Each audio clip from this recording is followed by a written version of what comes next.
And now come to the second of our worked examples in the theory of equations. And it goes like this. If alpha and beta are the roots of x squared plus bx plus c equals 0, form the equation whose roots are alpha minus 1 all squared, beta minus 1 all squared.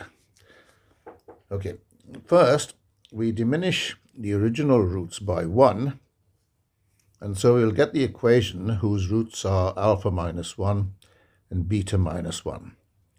And to achieve this, we just divide the left-hand side of the original equation repeatedly by x minus 1. And then using synthetic division, it goes like this.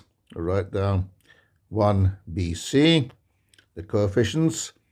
The divisor is 1, and the multiplier is plus 1, the reverse of minus 1.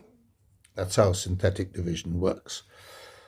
Okay, so first, using the divisor, 1 divided by 1 is 1, and now we let the multiplier do its work. 1 times 1 is 1, add it on to b, gives b plus 1. b plus 1 times 1 is still b plus 1, added on to c is b plus c plus 1. That finishes the first line. B plus c plus 1 will be the constant term.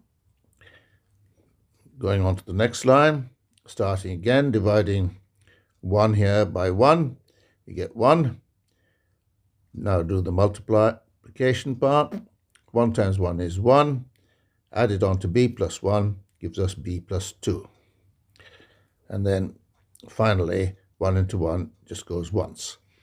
So the equation whose roots are alpha minus 1, beta minus 1 is x squared plus b plus 2x plus b plus c plus 1 is 0. We now want to find the equation whose roots are the squares of this latest equation. And there are various ways of doing this. One of the more simple ways is simply to rearrange as shown down here and square both sides and then replace x squared by y.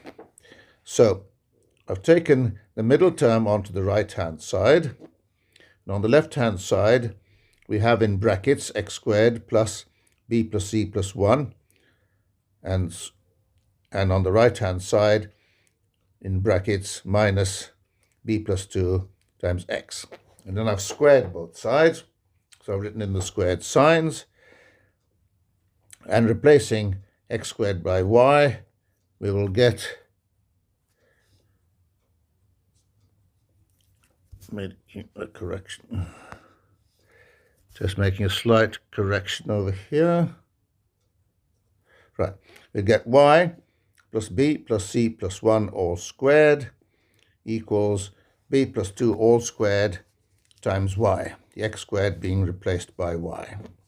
Now, you could leave the equation like this if you prefer, but if you prefer to change it to the standard form, it's just a question of squaring out the bracket on the left-hand side and rearranging the terms, and you should end up with the following result.